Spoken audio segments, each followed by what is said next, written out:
Hey everyone, and welcome back to the channel. Today we're doing something a little special. We're not talking about the latest hot release, but instead we're journeying back in time and forward again to revisit a true legend, The Witcher 3: Wild Hunt. It's 2025 now, a full decade since Geralt of Rivia first graced our screens in this epic adventure back in 2015. A lot has changed in gaming since then, hasn't it? We've seen graphical leaps, evolved gameplay mechanics, and countless new open-world RPGs vying for our attention, but The Witcher 3 isn't just any game. It was a phenomenon, a critical darling, and for many still holds a place as one of the greatest games ever made. And with the recent next-gen update promising to bring it up to modern visual standards, the question is more relevant than ever. In 2025, is The Witcher 3 Wild Hunt still worth playing? Is it a must experience for newcomers or a nostalgic replay for veterans? Let's dive in and find out. Let's start with gameplay. The Witcher 3's combat was always a bit deliberate. It's an action RPG, yes, but it's not a button masher. It's about preparation, knowing your enemy, using signs, potions, oils, that tactical approach. Now in 2025, after years of increasingly fast-pacing and fluid combat systems in games like, well, you name it, does The Witcher 3 feel slow? For some, especially those used to more modern action games, the answer might be yes. It can feel a little less responsive, a bit more weighty. That's a con, potentially, for players expecting cutting-edge action. However, and this is a big pro, that deliberate combat is also what makes it unique and rewarding. When you perfectly time a parry, exploit a monster's weakness with the right oil, and strategically use your signs, it's incredibly satisfying. It's less about flashy combos and more about thoughtful engagement. And honestly, in a market saturated with fast-paced action, that difference can be refreshing in 2025. The difficulty levels also offer flexibility, making it accessible for those who want a challenge or a more story-focused experience. Moving to the open-world Velen, Novigrad, Skellige, Toussaint, these are still incredibly vast and detailed regions. In 2015, they were groundbreaking. In 2025, well, open worlds are everywhere now. The con here is that the sheer novelty might be gone. Players in 2025 are likely accustomed to massive game worlds. But, and here's a huge pro, the quality of The Witcher 3's world design remains exceptional. It's not just big for the sake of being big. Every corner feels handcrafted, filled with points of interest, hidden quests, and dynamic encounters. The sense of discovery, of stumbling upon something unexpected over the next hill, is still very much alive in 2025. And then there are the quests. Forget your typical fetch quests. The Witcher 3 was, and in 2025 still is, renowned for its quest design. Main story, side quests, Witcher contracts, they are all, almost universally, incredibly well-written, narratively rich, and often morally complex. The potential con? Some might find the sheer volume of dialogue and story a bit overwhelming in 2025, especially if they prefer more streamlined experiences. But the overwhelming pro is the depth and engagement. These aren't just tasks to complete. They're mini-stories in themselves, often with meaningful choices and consequences. In 2025, this level of narrative depth in side content is still rare and incredibly valuable. Now, let's talk story and characters. Arguably, The Witcher 3's greatest strength, both then and now in 2025. The main plot, Geralt's desperate search for Ciri while facing the Wild Hunt, is a powerful and emotional journey. A potential con, if we're being critical in 2025, is that some of the narrative pacing might feel a little slower compared to more modern, tightly paced games. However, the overwhelming pro is the emotional resonance. The story still hits hard in 2025. The themes of family, destiny, prejudice, and war are timeless and universally relatable. The pacing, while deliberate, allows for character development and world building that many modern games simply rush past. And the characters, the characters. Geralt, Ciri, Yennefer, Triss, Dandelion, Vesemir. These aren't just pixels on a screen. They're fully realized, complex individuals with their own motivations, flaws, and charm. A minor con, perhaps, in 2025 is that facial animation technology has advanced significantly since 2015.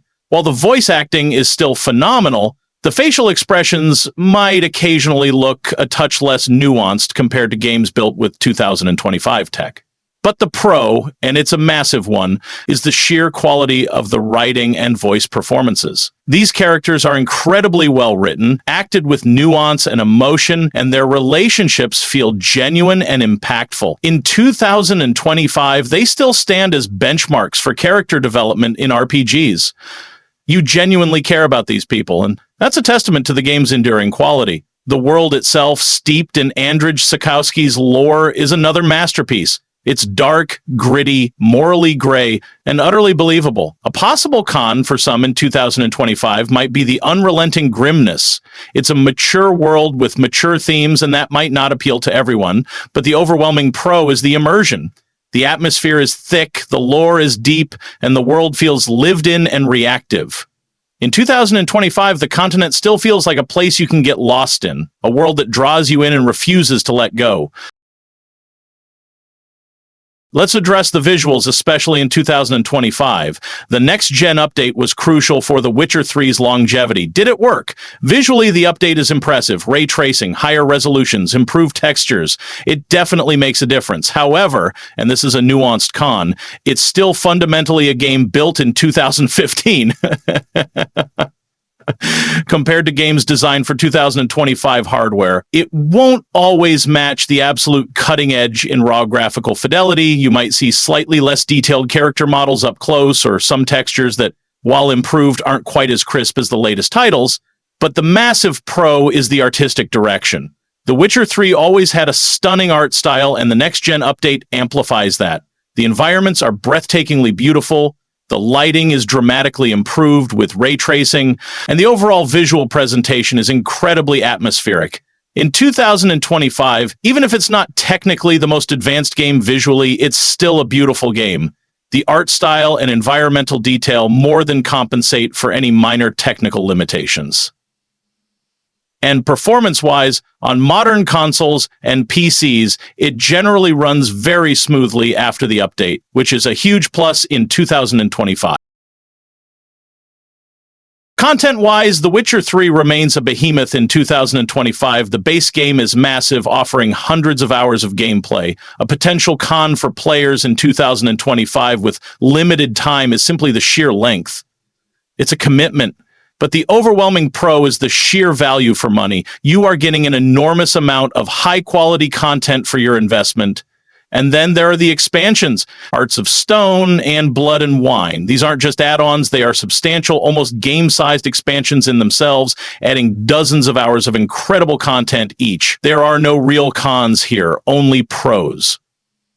Hearts of Stone offers a fantastic self-contained story, and Blood and Wine gives you the stunning new region of Toussaint, which is visually breathtaking and packed with even more quests and activities. In 2025, these DLCs are still absolutely essential and add incredible value. Replayability is also strong, multiple endings, different choices throughout the game, varied character builds. There are plenty of reasons to return to The Witcher 3, even in 2025. New Game Plus mode lets you experience the story again with your leveled up character, offering a fresh perspective. It's a game you can definitely revisit and find new things to appreciate even years later. Even in 2025, The Witcher 3 still has a dedicated and active community. Online forums, subreddits, and Discord servers are still buzzing with discussions, guides, and fan creations. A minor con might be that the community isn't as massive as it was at launch, naturally, but the pro is that it's still active and passionate. Players in 2025 are still discovering, discussing, and celebrating this game, and for people, the modding scene is a huge bonus. Visual enhancements, gameplay tweaks, even new quests and content. The modding community continues to expand and improve the Witcher 3 experience in 2025. This is a massive pro for PC gamers, extending the game's lifespan and offering even more ways to enjoy it in 2025 and beyond. So, the final verdict for The Witcher 3 Wild Hunt in 2025. Is it still worth playing? Absolutely, unequivocally, yes. It's not without its minor drawbacks, especially when viewed through the lens of 2025 gaming. The combat might feel a touch dated for some, and the sheer size can be daunting. But the pros overwhelmingly outweigh the cons. The Witcher 3 in 2025 remains a masterpiece. The story, characters, world, and quest design are timeless.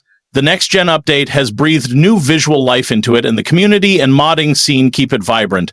If you're a fan of RPGs, open-world games, or just incredible storytelling, and you somehow missed The Witcher 3 back in 2015, or you're looking for a reason to return, then in 2025, it's still an essential experience. Don't let the decade since its release fool you. The Witcher 3 Wild Hunt is still a wild hunt worth embarking on in 2025. What are your thoughts on The Witcher 3 in 2025? Let us know in the comments below.